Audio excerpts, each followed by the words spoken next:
원달러 환율이 급등하면서 외환 보유고가 지난달에만 94억 달러 줄었습니다. 언론과 정치권에선 다음 주 제닛 옐런 미국 재무장관이 방한할 때 이참에 한미 간 통화 스와프 체결 요구해야 한다고 주장하고 있습니다.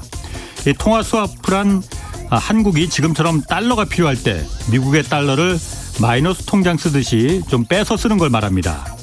코로나가 세계 경제를 덮쳤던 2020년 미국은 한국과 브라질, 호주, 싱가포르, 스웨덴 같은 9개 주요 신흥국들과 임시로 통화 스왑을 체결했고 지난해 연말에 동시에 모두 종료시켰습니다. 리스크가 줄어들었다고 이제 판단한 데다가 또 통화 스왑 같은 경우에 달러를 더 찍어내야 하는 건데 미국이 작년 말부터 테이퍼링이니 금리 인상이니 하면서 시중의 달러를 흡수하는 긴축 정책으로 돌아섰기 때문입니다.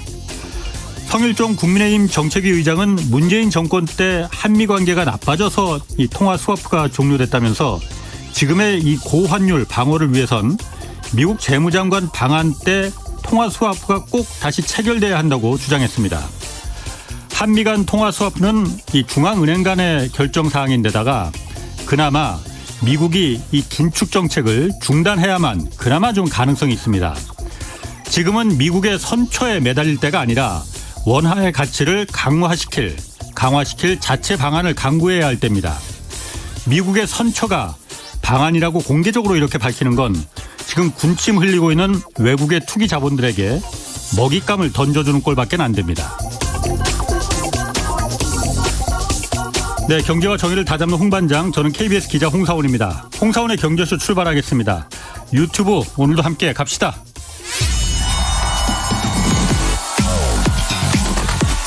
대한민국 경제 오디션 메가 경제스타 K. 여러분, 경제가 어려워서 힘드시죠? 그래서 준비했습니다. 대한민국 경제 오디션 메가 경제스타 K. 힘든 경제 상황을 이겨낸 감동 스토리, 우리 가정의 특별한 경제 공부법, 슬기로운 투자 아이디어, 경제와 관련된 이야기라면 모두 환영합니다. 총 상금 6천만 원을 준비했습니다. 여러분의 많은 참여 기다립니다. 이 프로그램은 당신의 투자의 길을 춤추게 하는 새로운 투자 플랫폼 탱고픽에서 함께합니다. 네, 지금 들으신 대로 총 상금 6천만 원 걸린 대한민국 경제 오디션 내가 경제스타 K 특집이 12월 9일까지 진행됩니다. 대상 1명에게 2천만 원, 최우수상 4명에게 500만 원 등 모두 6천만 원의 상금이 주어집니다. 사연은 홍사원의 경제쇼 홈페이지 대한민국 경제 오디션 내가 경제스타 K에 올려주시면 되고요. 비밀글로 올리시면 다른 사람은 볼 수 없으니까 안심하시기 바랍니다. 많은 참여 부탁드리겠습니다. 자, 본론으로 들어가겠습니다. 지금 환율 또 고물가, 무역수지 적자 모두 다 비상입니다. 경제 상황이 어떻게 흐를 건지 오늘 자세히 분석해 보겠습니다.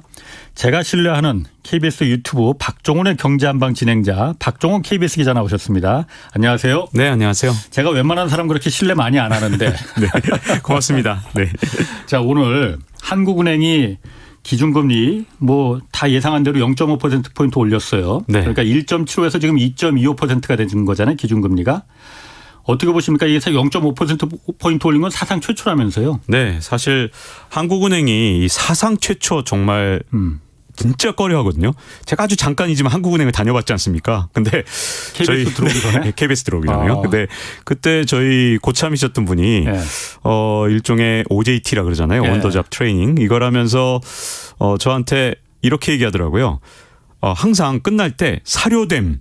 뭐라고 생각됨이라고 보고서를 쓰면 이 한국은행에서 굉장히 좀 안심하고 보고서를 쓸 수 있다. 그만큼 약간 뭔가 지금까지 하던 행동하고 다른 행동을 할 때 굉장히 두려워하는 그런 성격이 좀 있거든요.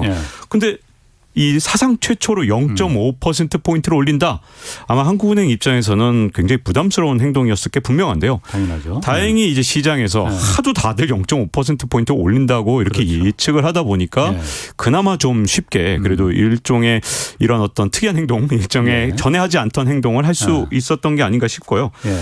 그럼에도 불구하고 약간 걱정되는 거 두 개가 있다면 네. 뭘 과감한 행보를 한 점은 다행이지만 그럼에도 불구하고 문제가 뭐냐면 이제 미국 연준에서 좀 있으면 금리 인상을 또 단행할 텐데 이달 말에 하죠. 네. 그 예상대로라면 금리 역전일 가능성도 상당히 있거든요. 근데 예. 우리 입장에서는 금리 역전이 아무래도 부담이 되기 때문에 그게 큰 문제고요. 또 하나 문제점은 이 기대 인플레이션을 과연 막을 수 있느냐 이게 문제인데요. 사실 인플레이션이 진짜 무서운 건 한 번 물가가 오른다고 사람들이 믿게 되면 그다음부터 물가가 쉽게 떨어지지 않거든요. 예. 그래서 인플레이션의 지속성이 있다는 건데 저 이제 볼펜이 하나 있는데 제가 한 500원에 이걸 볼펜을 살 수 있다 예. 믿고 있으면 제가 급하게 이 볼펜을 살 필요는 없잖아요. 그렇죠. 근데 문제점은 이 볼펜이 내일 1,000원이 된다, 1,500원이 된다 이렇게 생각하게 되면 빨리 쓸데없이 하나라도 더 사게 되잖아요. 이렇게 예. 가수요라든가 또 여러 가지 다양한 방식으로 일단 한번 기대 인플레이션이 형성되면 이걸 예. 다시 끌어내는 거 굉장히 어렵기 때문에 예.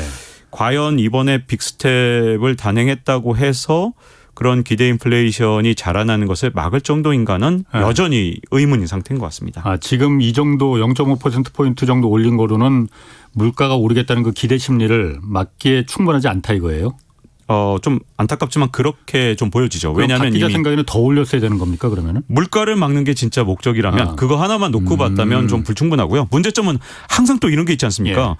그렇게 금리를 올리면 당연히 이게 경기 침체라든가 경기 둔화 오면 어떡하느냐 예. 이런 불안감이 있기 때문에 아마 한국은행에서는 양쪽 다 엄청나게 고민했을 거라고 보여지고요. 예. 그 고민한 답이 0.5였는데 사실 정답인지 아닌지는 자, 지금 이 시점에서는 누구도 모르는 거거든요. 조심조심 밟아 나가는 수밖에 없는데 좀 사실 물가만 놓고 본다면 예. 어쨌든 조금 아쉬운 정도 이렇게 예. 보여집니다. 지금 뭐 당장 그 경기 침체 얘기가 나오니까 물가를 잡기 위해서는 금리를 올려야 될 필요가 있는데 금리를 올리면 당연히 지금 우리나라 같은 경우는 특히나 민간 가계부채가 특히 부동산에 묶여있는 자금들이 워낙 대출 자금이 많다 보니까 네. 이자 돈 내려면 지갑을 닫게 되고 그럼 경기가 싸늘하게 식을 거 아니냐. 그리고 더더군다나 문제가 뭐 문제인지 아닌지 모르겠지만은 부동산 시장이 오늘도 신문 기사에 다들 나왔더라고요. 얼음물을 부었다고. 네. 이 경기 침체 그리고 부동산의 침체 문제 이거는 좀 어느 정도나 심각한 문제가 될 수가 있을까요? 이게 진짜 심각한 문제죠. 왜냐하면 예. 사실 이렇게 자산 가격 거품이 발생해서 물가가 오를 때 물가를 잡는 방법으로 미국에서 자꾸만 나오거든요. 이게 우리나라가 아닙니다. 미국에서 예. 나오는데 물가를 잡는 가장 좋은 방법은 자산 가격 거품을 예. 꺼뜨리면 된다. 그러면 물가 문제는 더 이상 없다. 이렇게 예. 얘기하는 거죠. 바꿔서 얘기하면 자산 가격 거품이 해결되지 않는다면 그 정도 수준의 금리 인상으로는 지금 현재 물가를 잡을 수 없다는 얘기도 되거든요. 예. 왜냐하면 사람들이 그동안 코로나19 이 통해서 정말 돈을 많이 풀었고 그래서 투자 수익을 엄청나게 올렸고요. 특히 예. 미국 사람들이 엄청난 부자가 됐지 않습니까? 예. 이렇게 자산을 갖고 있는 상황에서 물가가 좀 오른다고 해서 그 물건 안 살 거냐? 사거든요. 그렇기 때문에 자꾸 미국 내에서는 그 얘기가 나오는 겁니다. 이 자산 가격 거품이 그대로 있는 한은 과연 물가를 잡을 수 있겠느냐 이런 얘기가 나오는 거고 결국은 주가나 아니면 부동산 가격을 어느 정도 떨어뜨리지 않고서 물가를 잡을 방법이 없다. 예. 그러니까 이제 예. 스태그플레이션 얘기가 나오는 겁니다. 아하. 왜냐하면 그 정도로 금리 인상을 하게 되면 결국은 아까 말씀하신 대로 경기 침체나 이런 게 오길 수밖에 없고 예. 그런 상태에서는 결국은 그 정도까지 가야만 이제 물가를 올라가는 걸 막을 수 있기 때문에 예. 정말 한국은행과 연준이 모두 다 지금 현재 아주 엄청난 딜레마에 빠져 있는 거죠. 이 두 마리 토끼 중에서 하나를 예. 잡으려고 그러면 한 마리 못 잡는 거거든요. 예. 그러니까 지금 저기 기로에 서 있다고 해도 과언이 아닙니다. 근데 미국하고 한국을 둘 다 보면은 어쨌든 자산이 다 커진 거는 맞고 다 어려워진 상황인 건 맞아요. 그런데 미국 같은 경우는 좀 여유가 있는 상황 아닙니까? 우리보다는. 그러니까 네. 예를 들어서 우리는 어쨌든 가장 큰 그 핸디캡이 뇌관이 가계부채잖아요. 네. 미국은 그게 좀 덜 하잖아요. 대신 네. 국가가 다 떠안았으니까. 그렇기 때문에 미국 같은 경우에 금리를 경기 침체를 일부 감안하더라도 저렇게 껑충껑충 지금 더 올릴 수 있는 여력이 좀 있는 거 아닌가. 한국은 그런데 그럼 그걸 미국이 올리는 대로 그럼 우리도 따라가야지. 왜냐하면 아까 말한 대로 미국의 금리가 한국보다 높다는 거는 굉장히 우리 경제 금융시장에서 좀 약점이 되는 거잖아요. 네. 제가 어제 김학균 센터장도 나왔을 때 잠깐 좀 물어봤었는데 미국은 어쨌든 한국보다 좀 여력이 있으니까 금리를 앞으로도 이달 말에 0.75%포인트 올리고 그다음 때로 또 올리고 뭐 이럴 가능성이 있으면은 우리가 계속 그렇게 따라갈 수가 있겠느냐. 따라가지 못한다면 방법이 뭐가 있겠느냐. 네. 이게 제가 궁금한 거거든요. 참고로 어제 김학규 네. 센터장님은 방법이 없다고 말씀하셨습니다. 네. 이게 이틀 연속으로 같은 얘기를 하면 안 되는데 사실 솔직히 말해서 진짜 약간 우려스러운 첨이 있습니다. 왜냐하면 지금 현재 잘 보세요. 통화 가치가 어떤 나라 통화 가치가 오르고 어떤 나라 가치가 더 많이 떨어졌는가를 보면 가장 통화 가치가 많이 떨어진 나라 중에 하나가 바로 일본입니다. 우리나라보다 통화 가치가 더 많이 떨어졌거든요. 그다음에 우리나라는 어쨌든 중간 정도 된다고 볼 수 있는데 그 이유가 뭐냐면 정말 이 해외 펀드들 정말 아주 되게 스마트한 머니들이거든요. 미국이 금리를 예를 들어서 1%로 올렸을 때 1%포인트를 올렸다. 그랬을 때 얼마나 따라갈 수 있냐를 다 계산을 하는 겁니다. 그러면 일본은 진짜 거의 따라갈 수가 없어요. 왜냐하면 일본의 국가 부채는 이제 아주 조금만 금리를 올려도 일본의 이 한 해 예산을 정말 대부분 다 빚 갚는 데 써야 되는 그런 상황이 되다 보니까 이자돈 갚는데. 네, 그렇죠. 지금도 뭐 원리금 갚는데 전체 예산의 한 5분의 1, 4분의 1 정도 쓰고 있거든요. 국가 예산이 100원이라면 20원, 25원을 빚 갚는 데 쓴다. 원리금 갚는 데 쓴다. 그러면 여기서 금리가 조금만 올라가도 일본 경제가 어떻게 될지 뻔한 거거든요. 자, 그러니까 여기는 여력이 전혀 없으니까 엔화 가치가 제일 많이 떨어진 거고요. 우리가 중간 정도 떨어진 이유는 아까 말씀하신 대로 가계부채 부담이 진짜 크거든요. 그러니까 우리가 미국하고 금리가 역전돼도 쉽게 미국 금리 올리는 만큼 그 속도를 따라갈 수 없는 가장 큰 이유는 바로 가계부채 때문입니다. 우리가 미국하고 같은 속도로 올렸을 때 가계부채가 흔들리는 걸 막을 방법은 진짜 없거든요. 그렇게 되면 자산 가격 떨어지고 가계부채에서 문제가 생기고 그게 문제점은 뭐냐면 너도 나도 자산을 팔 수밖에 없는 상황이 됐을 때 이게 시스템 위기로 갈 수가 있거든요. 그래서 한국은행이 미국하고 금리 역전이 되는 걸 뻔히 알면서도 이번에 0.5%포인트밖에 못 올렸잖아요. 사실은 여러 가지 고려가 있었을 텐데 경기도 있지만 아까 말씀하신 대로 가계부채 그것 때문이라고 보여지고 그걸 다 해외 이 자금들이 다 알았기 때문에 우리나라 환율이 1달러에 1,300원을 사실상 아무런 위기 없이 지금 현재 간 거 아닙니까? 우리나라 역사에서도 그렇게 흔한 일이 아니거든요. 그러다 보니 사실 환율은 이미 답을 알고 있었던 셈이죠. 환율이 답을 알고 있었다. 그렇기 때문에 여기까지 올라온 거다. 그럼 이번에 금리를 0.5 기준금리를 뭐 환율을 진정시키는데도 기준금리가 역할을 하잖아요. 0.5%포인트 올린 거는 환율에 좀 영향을 줄까요? 오늘 약간 좀 떨어지긴 했어요. 몇 원이. 지금 우리나라가 1달러에 1,300원인 게 만약에 시장 금리라면 도움이 되겠죠. 그런데 지금 이 1,300원이라는 건 어떻게 만들어진 거냐면 우리나라 금융당국에서 끝없이 외환보유고를 풀어서 이 금액을 간신히 지켜옵니다. 그래서 지난달 같은 경우에는 뭐 거의 100억 달러를 풀었거든요. 94억 달러 풀었다. 네, 그렇죠. 그렇게 엄청난 돈을 풀어서 이 1,300원을 간신히 유지하고 있는 거기 때문에 금리를 그냥 올렸다고 해서 지금 여전히 이제 역전이 우려되는 상황에서는 안타깝지만 이 정도 금리 올린 걸로 환율이 이걸로 안정되겠느냐. 정말 쉬운 일은 아니고요. 아까 처음에 프롤로그에서 말씀하신 것처럼 그러니까 통화 스와프에 목매는 상황, 여당에서 갑자기 이제 엉뚱한 거죠. 왜냐하면 사실은 통화 스와프를 맺느냐 안 맺느냐는 연준하고 맺든지 말든지 해야지. 갑자기 재무부 장관이 오는데 왜 갑자기 여기서 통화 스와프를 얘기를 하는지 약간 뭐 좀 돌아가서 연준 의장한테 말할 수는 있겠지 뭐. 설득을 해라 이런 건지 모르겠는데 그게 이제 문제점은 뭐냐면 만약에 통화 스와프가 뭐 체결된다면 뭐 본전이지만 통화 스와프가 체결이 안 된다. 지금 시장이 기대를 줬잖아요. 통화 스와프 할 수도 있어라는 걸 벌써 뉘앙스를 줬고 시장에 그 신호를 줬습니다. 그런데 통화 스와프가 체결이 안 된다 그러면 일주일 뒤에는 과연 어떻게 할 것이냐. 이런 문제들이 있기 때문에 사실은 그런 건 조금 더 신중한 게 좋지 않은가. 잘못된 시그널을 줄 수 있다 이거죠. 시장에. 네네. 그렇죠. 시그널에 기대를 하게 만들었다가 실망하는 것만큼 안 좋은 건 없거든요. 그렇죠. 이달 말에 미국 연준이 0.75%포인트를 올리면은 이제 우리하고 금리 차이가 0.25%가 나는 거예요. 뭐 그 정도는 지금 전문가들도 그 정도는 뭐 견딜 수 있지 않겠느냐. 금리 역전돼도 과거에도 뭐 역전된 경우 있었으니까 그렇게 너무 그렇게 미국 금리가 높다고 해서 그렇게 금방 돈이 다 빠져나가는 거 아니다라고 얘기는 하는데 만약에 미국이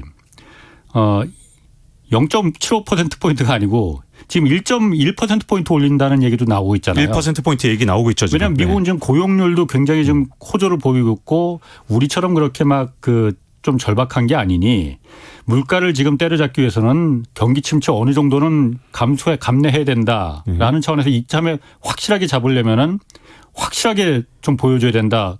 그러면은 금리 차이가 더 벌어지잖아요. 0.5%만 이렇게 네. 벌어지잖아요. 그리고 그 다음 달에 또 만약 하면은 더 벌어지고 이걸 어떤 영향이 좀 올까요? 지금 이 방법은 없다고 시점에서 말씀하셨는데. 물어보시기 때문에 참 답변드리기가 곤란한 이유가 예. 이제 오늘 밤이죠. 예. 바로 미국의 소비자 물가 상승률이 발표가 되고 나면 예. 사실 어느 정도 길이 잡힙니다. 왜냐하면 소비자 물가가 9% 넘게 올랐다면 제가 보기에는 우리가 생각한 것보다 훨씬 더 빠르게 예. 미국에서 금리를 올릴 가능성이 크고요. 지금 예상치는 8.8, 8.9 정도 되고 있기 때문에 네. 그 정도라면 이제 미국이 이제 예상한 정도 자이언트 스텝 정도로 예. 끝나지 않겠느냐 이렇게 보여지는데요. 그걸 지금 섣불리 지금 현재 예단하기는 좀 어렵지만 아까 말씀하신 대로 이제 가정을 하나 넣자면 미국에서 지금 금리 인상 속도가 우리가 생각한 것보다 훨씬 빨라진다 그러면 아마 한국은행도 이제 오늘 같은 경우에 이제 금리를 올리면서 이제 더 이상 빅스텝은 없다는 식으로 말을 했지만 예. 그건 사실 미국이 지금 현재 예상한 수준, 지금 현재 이 점도표라는 걸 그려서 네네.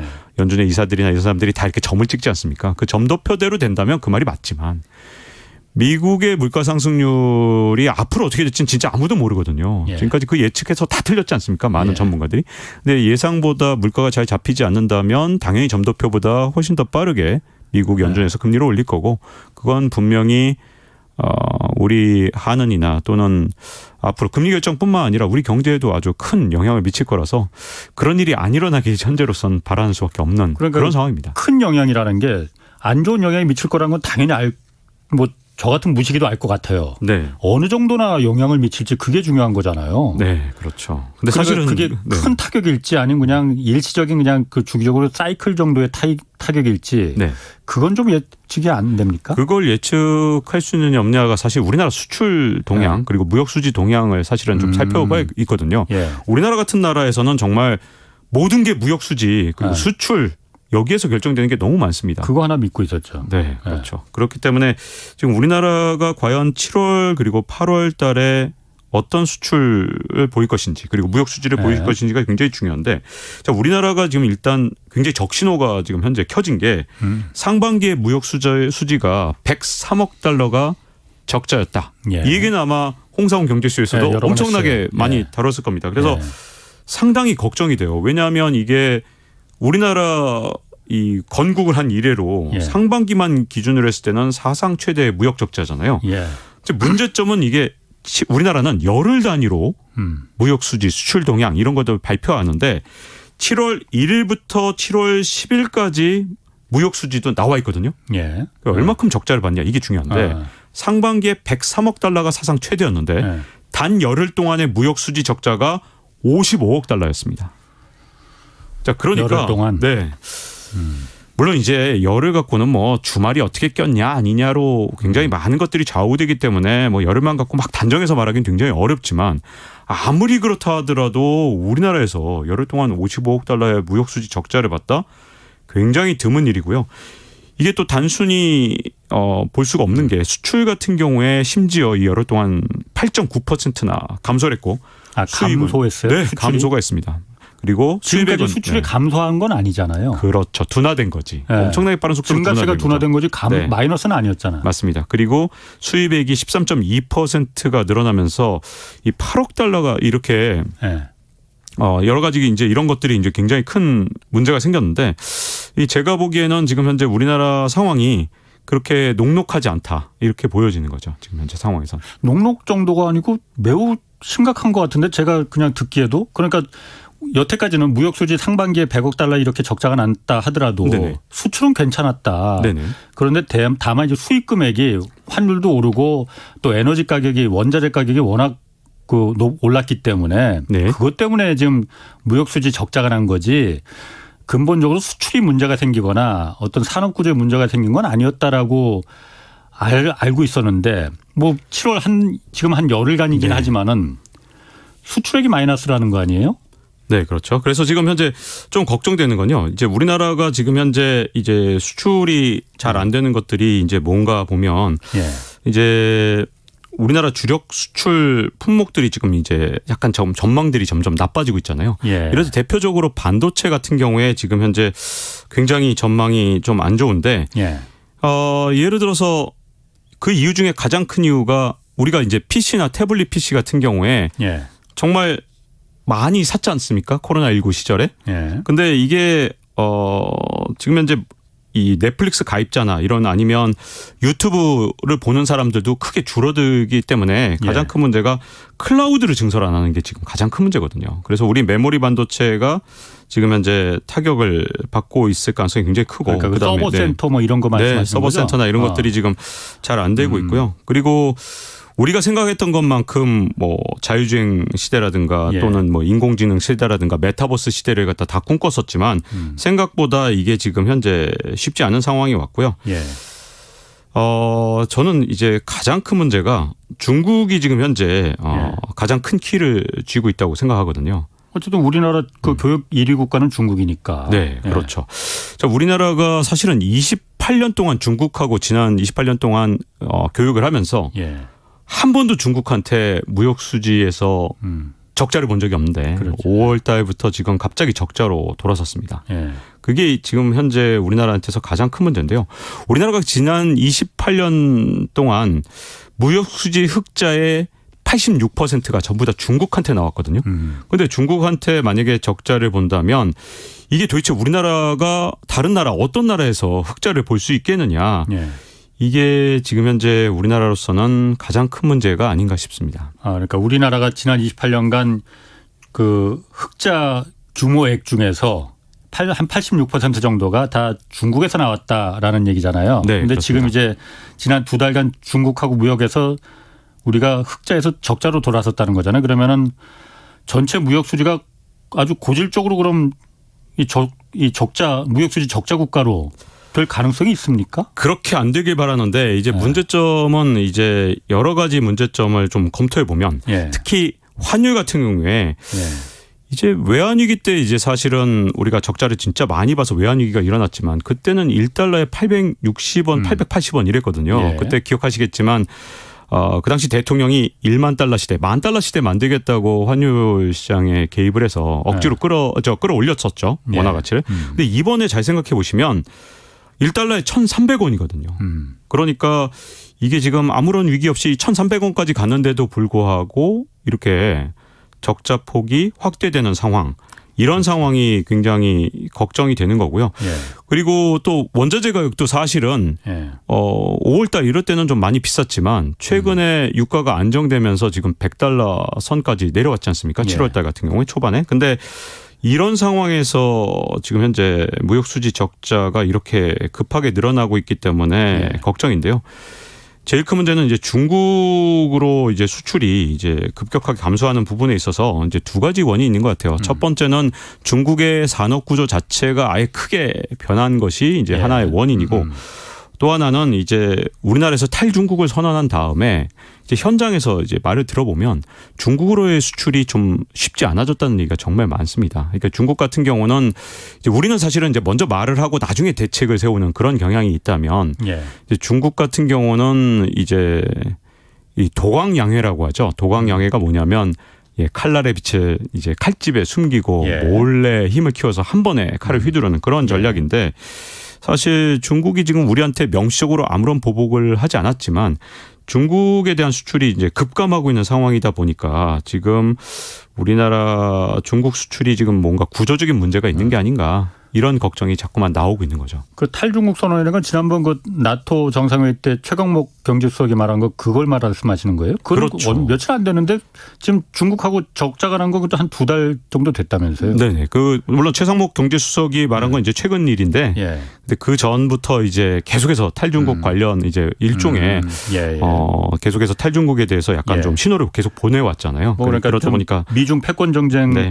하에서 아무래도 우리는 지금 미국 쪽으로 좀 가 있는 그렇죠. 상태니까. 예를 들자면 IPF에 뭐 선도적으로 예. 가입을 한다든가 이런 여러 가지 조치들이 영향을 미쳤을 가능성을 배제하기 좀 힘든 거죠. 그럼 현장에서는 그런 우려들이 실제로 나오고 있는 거예요? 네네 그러면? 그렇습니다. 그래서 지금 현재 그게 약간 좀 우려스러운 그런 상황이라고 할 수 있죠.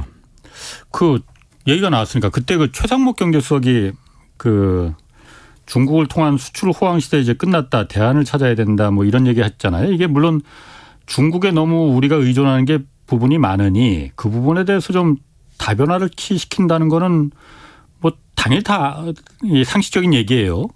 근데 갑자기 이 얘기를 왜 했을까? 네. 그걸 또 공개적인 자리에서 어떤 우리가 모르는 숨은 의도가 좀 있는 거 아닌가? 혹시 그런 건 없어요?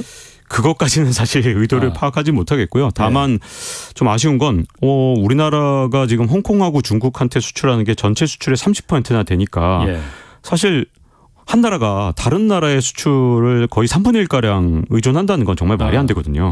누가 봐도 이건 정말 다변화해야 되고 중국 외에 다른 수출의 대상을 찾아내야 된다는 것만은 정말 분명하고 빨리 추진해야죠. 급하게. 왜냐하면 지금 현재 패권 전쟁도 계속 강화되고 있고 이런 상황에서 그건 분명한데 보통 일반적으로 그런 계획을 하려면 철저하게 대비를 하고 준비를 한 다음에 다 준비가 된 다음에 선언을 해야 되는데 일단 먼저 중국에 대한 의존도를 낮추겠다. 수출 호황 시대가 끝나가고 있다. 이렇게 말을 하고 또 그 대상을 갑자기 유럽이라고 얘기를 했단 말입니다. 그러니까 그런 것들은 좀 안타까운 게 유럽 시장을 개척할 수 있는 어떤 방안이라든가 어떤 청사진을 완벽하게 좀 준비를 한 다음에 그걸 했어야 되는데 그런 점에서는 좀 아쉬움이 있다. 이렇게 좀 보여지는 거죠. 아니 아쉬움이 아니고 그 경제수석은 어쨌든 우리나라 경제 어쨌든 결정하는 그 자리에 있는 사람 중에 한 사람이지 않습니까? 네.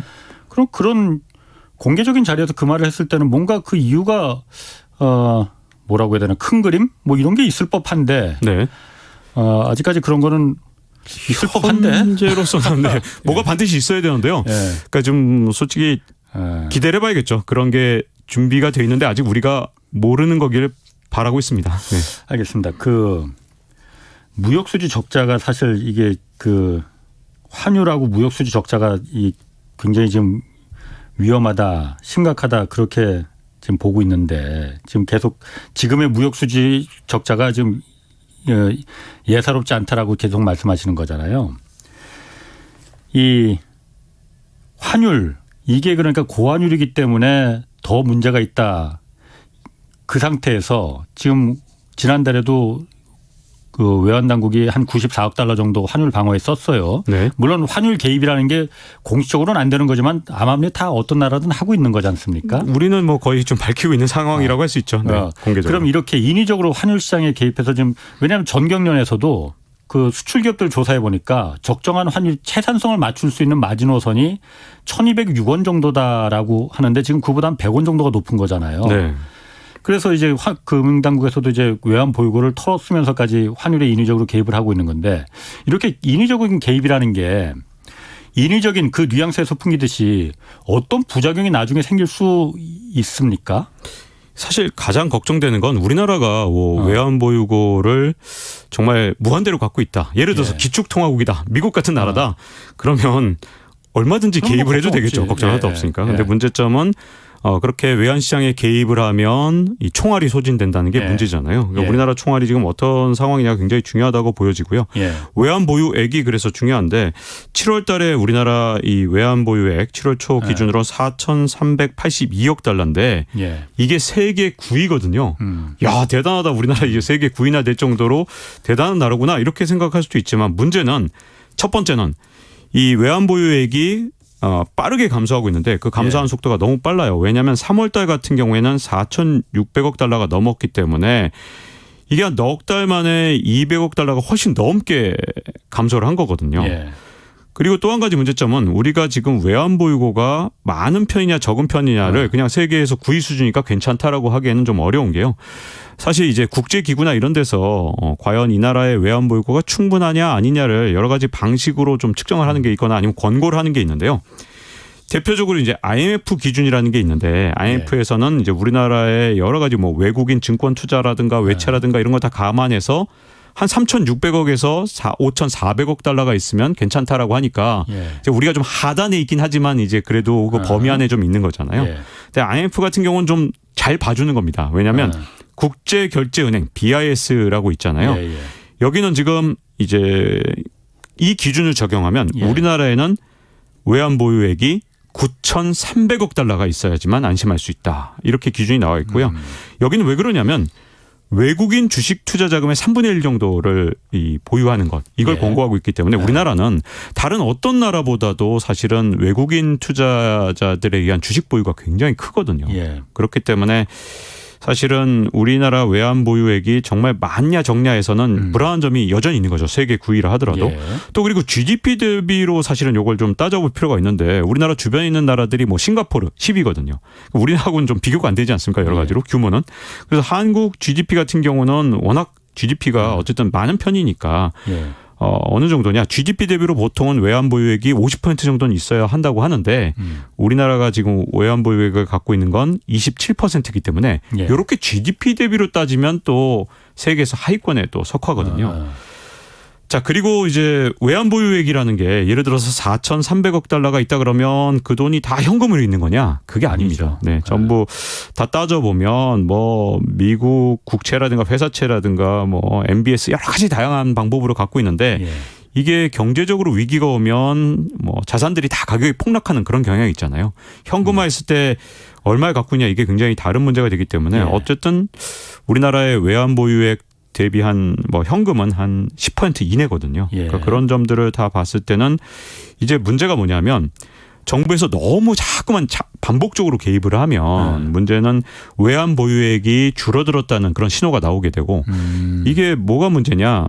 이 일종의 헤지 펀드나 이런 데서는 그런 나라만 이렇게 관찰을 합니다. 그렇죠. 어떤 나라가 외환 보유액이 많이 줄고 있는가. 그리고 환율을 개입하기 위해서 인위적으로 개입하기 위해서 외환 보유고를 가장 많이 쓰는 나라가 어떤 나라인가를 계속 보고 있다가 예. 그런 나라들의 외환 시장을 노려서 예. 일종의 외환 시장을 교란하고 큰 돈을 벌려는 그런 작전을 하게 되거든요. 뭐 대표적으로 영국의 파운드화가 조지 소로스라는 헤지 펀드의 대가한테 그렇죠. 완전 털려서 나라가 정말 예. 큰 영향을 받았었는데 예. 그때 뭐 파운드화 가치가 무너졌을 뿐만 아니라 영국 경제도 굉장히 힘들었거든요. 예. 그런 측면에서는 이제 외환 시장에 개입을 할 때 정말 개입을 최소화하고 그러니까 일종의 스무딩 오퍼레이션이라 그러잖아요. 예, 예. 그래서 어느 정도 이제 속도가 너무 빠른 것은 막아야겠지만 예. 지금은 일종의 이제 1,300원을 약간 마지노선처럼 생각을 해서 예. 마지노선처럼 1,300원을 지키려고 하는 모습이 굉장히 강하게 나타나고 있는데 이게 문제점은 눈길을 끌지 않도록 헤지펀드나 이런데 그러도록 좀 조심을 해야 되는 구간이 아닌가 이런 생각이 좀 듭니다. 그러니까 이번에 통화 수합도 사실 그 방안이 될 수 있겠지만은 통화 수합을 한미 간에 체결한다 하더라도 통화 수합이라는 건 사실 한미 간에 미국이 자신들한테 이득이 된다 할 때 체결을 해 주는 거지 한국 사정을 봐주는 게 아니잖아요. 그렇죠. 그리고 이걸 조용하게 좀 그 테이블 밑에서 운영하는 게 사실 맞는 거지. 이걸 사방팔방 공개적으로 우리 통화 수업 해야 된다. 지금 고환율 이거 안 그러면 우리 큰일 난다. 이렇게 해버리면은 정말 주변에서 군침 흘리고 있는 그 하이에나 같은 그 헤지 펀드들이 수도 없이 보고 있는데 네. 이걸 갖다 이렇게 막 그 공개적으로 말하는 거는 정말 아닌 것 같다는 생각이 들더라고요. 그렇죠. 이렇게 외환 보유액을 우리가 지금 계속해서 이제 달마다 발표를 하잖아요. 예. 근데 문제는 얼마 줄었는지가 매번 나오고 예. 그게 전부 다 외환 시장에 개입을 해서 줄어들었다는 게 계속 발표가 사실상 되는 거나 다름없기 때문에 예. 지금처럼 계속 이제 외환 시장에 개입하는 게 나온다 그러면 좀 심각한 문제가 될 수도 있기 때문에 조금 앞으로 이제 하반기 되고 내년 봄 상반기까지는 조금 더 주의를 하면서 외환 시장에 대한 개입이나 이런 부분을 좀 템포를 잘 조절해 나가는 좀 현명한 대처가 좀 필요한 시점이라고 보여지죠. 그 외환이라는 게 어쨌든 우리가 지금 이 말을 하는 이유가 사실은 다 IMF 때처럼 외환 위기가 외환고가 바닥나면 어떨 것 그 나라가 망하내 버리는 거니까 그럴까 봐 지금 얘기하는 거잖아요. 네. 그럴 가능성은 없는 거죠. 지금 우리나라가 이제 어쨌든 선진국 초입에 진입을 했고요. 예. 또 그다음에 해외에 우리나라가 갖고 있는 자산이 굉장히 많아졌습니다. 그런 측면에서 볼 때는 제가 보기에는 우리나라가 그런 먹잇감이 될 가능성은 굉장히 적거든요. 예. 그러나 이제 문제점은 영국조차도 피해가지 못했기 때문에 예. 굳이 너무 무리해서 이제 눈에 띌 필요가 없는 정도 그런 정도고요. 뭐 위험성으로 따지고 본다면 우리나라보다 훨씬 위험한 나라들이 훨씬 더 많고요. 우리가 이제 가계부채나 금융시장의 안정성 이런 부분들에 있어서 잘 대비를 해나가고 그게 이제 외환시장으로 번지지 않도록 정책 당국에서 조절만 잘한다면 우리가 이제 그런 어떤 우선순위 측면에서 먼저 당할 가능성은 없죠. 근데 우리나라가 순채권국이 됐다 하더라 해외 자산들이 많이 있다 하더라도 그걸 당장 현금화 시킬 수 있어야 되는데 그렇지 않은 예를 들어서 장기 채권이나 이런 거를 보유했을 때 그걸 당장 우리가 필요했을 때 현금화할 수가 없는 거잖아요. 네, 그런 거하고는 그러니까 해외 순채권국이 됐다고 해서 외환위기 달러 고갈될 가능성 없다. 그거는 좀 이렇게 그것만 갖고 안심할 수 있는 건 아닌 것 같아요. 네, 좀 이제 진짜 주의해야 될 구간인 건 확실합니다. 왜냐하면 특히 지금처럼 미국에서 금리를 급격하게 올리게 되면 예. 항상 이럴 때 나타나는 게 달러 기근이거든요. 달러 네. 품귀가 일어나기 때문에 네. 주의를 해서 진짜 한 발 한 발, 진짜 달러 1달러가 정말 하나의 총알인 것처럼 진짜 신중하게 사용을 해야 되는 그런 시기인 건 확실한 것 같습니다. 자, 환율 문제 외에 또 이게 무역 수지 적자 이걸 심각해 보는 이유 또 다른 이유 또 하나 있다고 하셨잖아요. 네, 사실은 이제 패권 전쟁 때문에 우리가 여러 가지로 불리해진 점이 굉장히 많은데요. 예. 당장 이제 원유 수입 같은 경우도 우리 같은 경우는 이제 러시아 제재 동참을 강력하게 했고 예. 그러다 보니까 이제 러시아 원유를 사는 일이 없잖아요. 예. 근데 문제는 인도나 이 중국 같은 경우는 러시아 그렇죠. 원유를 삽니다. 예. 근데 문제는 단가가 다른 거죠. 우리가 예를 들어서 100달러, 1배럴에 100달러에 산다면 예. 중국 같은 경우는 1배럴에 70달러에 지금 러시아산 원유를 사고 있거든요. 예.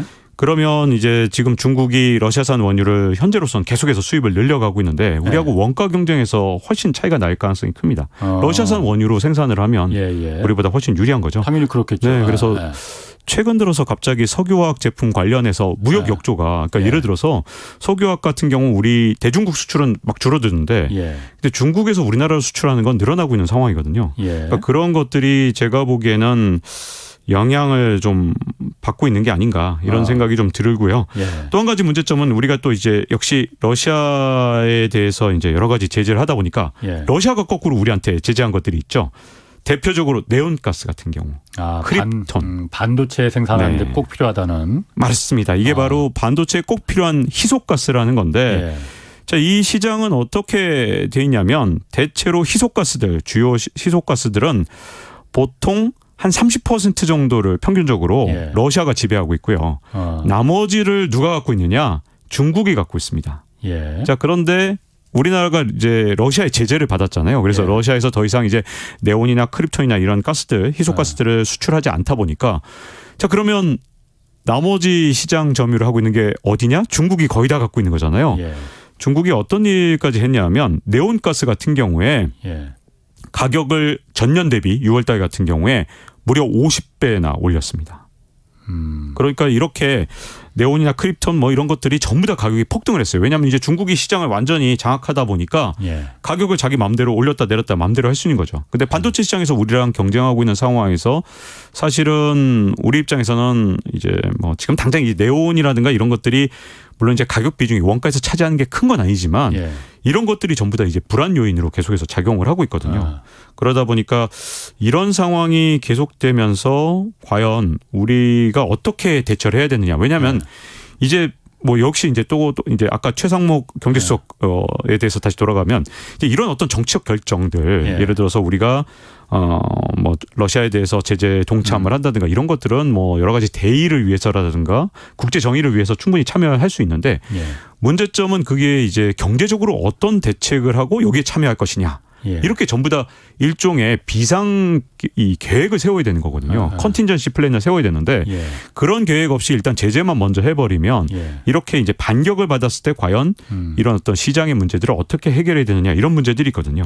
이제 앞으로 패권 전쟁이 좀 더 가속화되고 예. 과열되게 되면 겨울 되면 당장 예를 들어서 러시아가 이제 서방에 대해서 제재할 수 있는 게 훨씬 더 늘어나겠죠. 많죠. 이제 우리는 어쨌든 이제 선택을 한 거 아닙니까? 예. 선택을 했으면 이제 정부가 할 일은 뭐냐. 그런 선택을 했으면 이제 기업들을 보호하기 위해서 그 선택에 대해서 어쨌든 선택은 정부가 했으니까요. 예.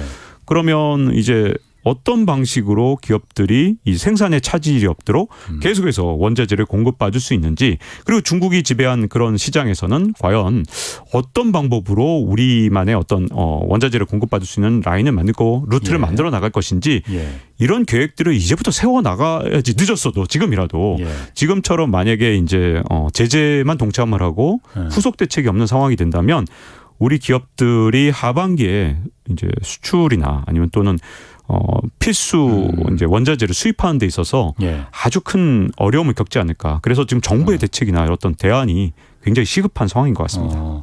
지금 얘기 들어보니까 그 중국 같은 경우에 사실 전 세계 뭐 대부분 모든 나라가 다 물가 상승 또 인플레 이것 때문에 다 고통은 난리인데 중국은 사실 뭐 그렇게 소비자 물가가 그렇게 상승률이 높지 않잖아요.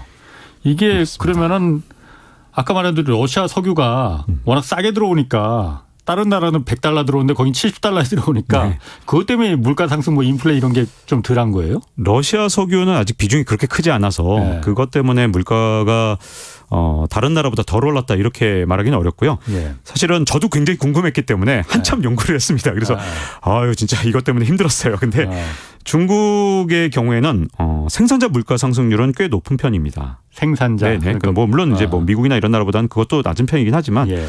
근데 그거에 비해서 소비자 물가 상승률은 굉장히 낮거든요.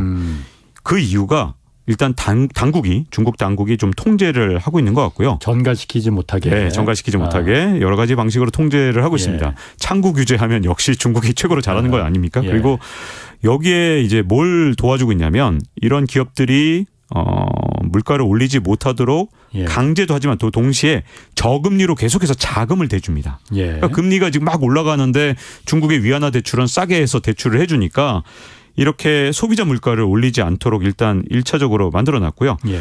두 번째는 물론 이제 말씀하신 대로 원유도 아주 뭐 조금은 도움이 됐겠죠. 근데 더 큰 건 뭐냐면 바로 곡물입니다. 러시아로부터 엄청 싸게 곡물을 엄청나게 확보를 해놨고 예. 이게 식용 곡물뿐만 아니라 사료용 곡물이 진짜 중요하거든요. 중국 사람들의 주식은 돼지고기. 근데 예.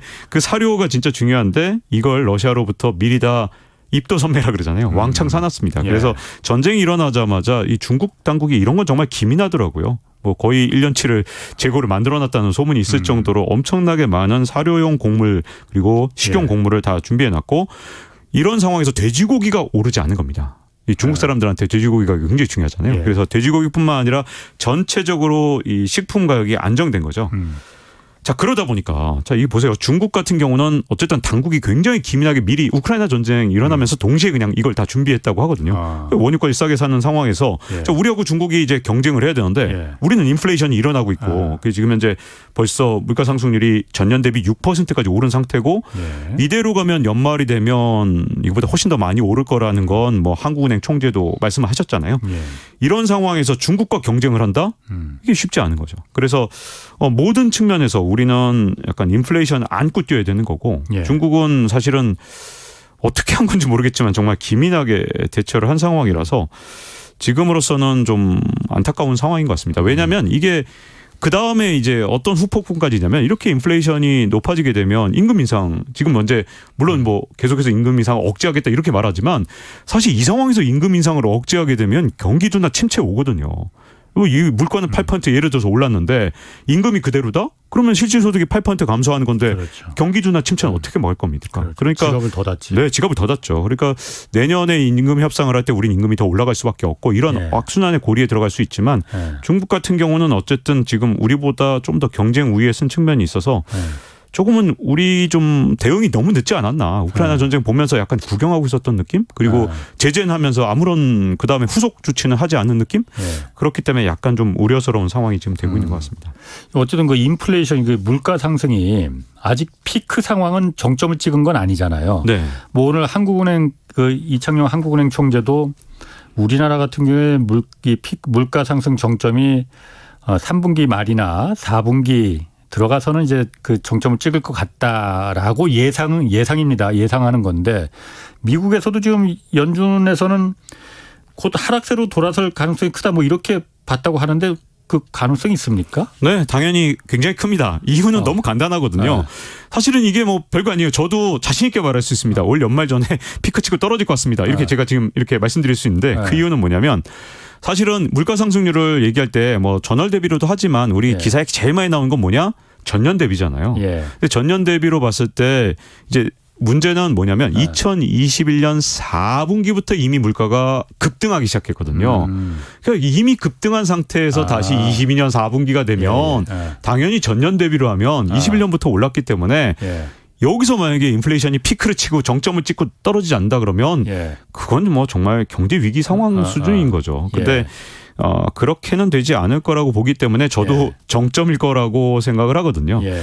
근데 문제점은 뭐냐면 정점 이후의 세계, 정점 이후에 이제 물가가 정말 안정돼서 물가 상승률이 전년 대비 2% 이렇게 돼야 그래야 이제 만약에 경기 둔화가 오거나 침체가 와도 경기 부양책을 쓸 수 있는 건데 그렇죠. 만약에 이제 전년 대비 한 3에서 한 6% 정도로 물가 상승률이 여전히 좀 부담스러운 정도다. 예. 그러면 경기 침체가 왔을 때 이런 부양책을 쓸 수가 없어요. 쓸 수 있는 금리를, 카드가 없는 네, 거죠. 낮추거나 네. 이런 게 쓸 수가 없게 되는데 이런 상황에 대해서 또 용어가 있습니다.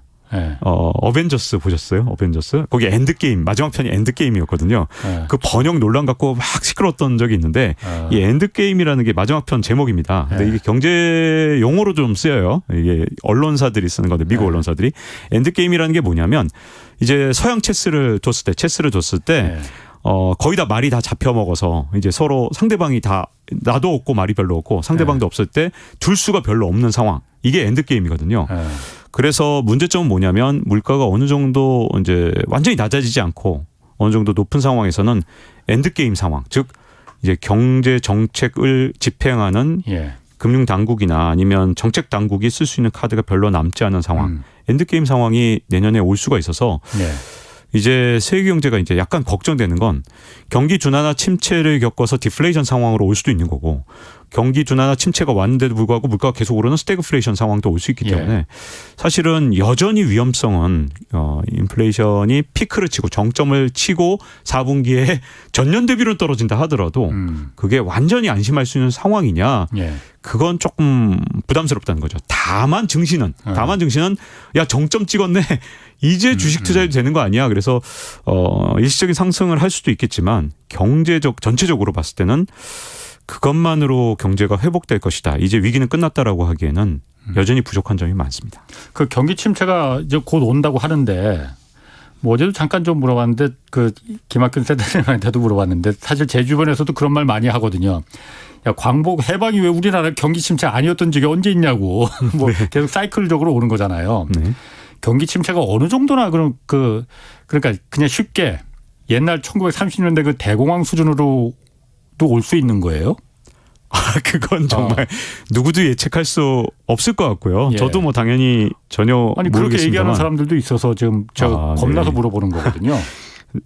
저는 사실은 이 경기 침체가 어느 정도까지 올 거냐를 예측하는 건 아예 불가능하다고 생각하거든요. 예. 왜냐하면 이게 일종의 서로 피드백을 주고받는데 이런 겁니다. 어떤 상황이 생겼을 때 정책 당국자가 끊임없이 정책을 바꾸잖아요. 예. 그 정책에 너무너무 영향을 많이 받는데 사실은 이 경기 침체가 어느 강도로 오느냐는 사실은 연준에 의해서 모든 것이 많이 바뀌는 게 많습니다. 예. 금리 인상 속도가 얼마나 빠른 것이며 또 그다음에 금리 인상뿐만 아니라 이제 여러 가지 양적 긴축하는 속도까지 다 모든 게 결합돼 있기 때문에 예. 쉽게 예측은 어렵지만 좀 안타까운 건 뭐냐면 파월 의장이 어떤 태도를 갖고 있냐가 되게 중요한데요. 예. 파월 의장은 사실은 지금까지 항상 경제 좋을 거다, 괜찮다, 아무 문제 없다라고 하시던 분이 사실은 지난달부터 경기 침체 가능성을 스스로 인정을 그렇지. 했습니다. 파월 의장이 그런 적이 굉장히 없거든요. 예, 경착륙 할 수 있다 그랬죠. 그런데 지금 상황에서는 어쨌든 파월 의장마저도 경기 침체 가능성을 얘기했고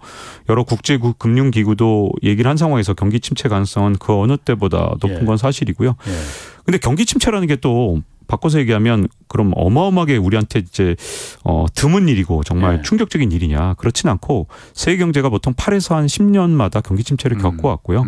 이번엔 단지 2020년 3월에 경기 침체를 겪자마자 지금 뭐 겨우 뭐 내년에 온다 그러면 한 3년 만에 오는 거니까 이제 너무 빨리 와서 지금 약간 충격이 너무 큰 거지.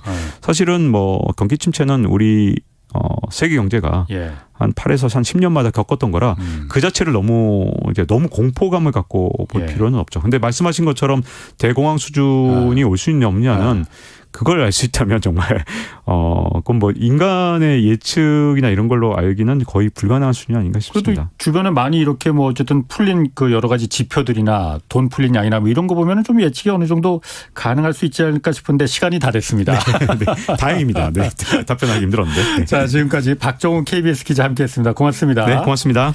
내일은 박상준 와세다대 그 국제학술원 교수와 아베 전 총리 피격 사망으로 충격에 빠진 일본 정치와 경제 자세히 좀 분석해 보겠습니다. 지금까지 경제와 정의를 다잡는 홍반장 홍사원의 경제쇼였습니다. K 드라마, And the Oscar goes to Parasite. K 무비, K 팝. 세계를 뒤흔들고 있는 K 열풍. 이제 최경영의 최강 시사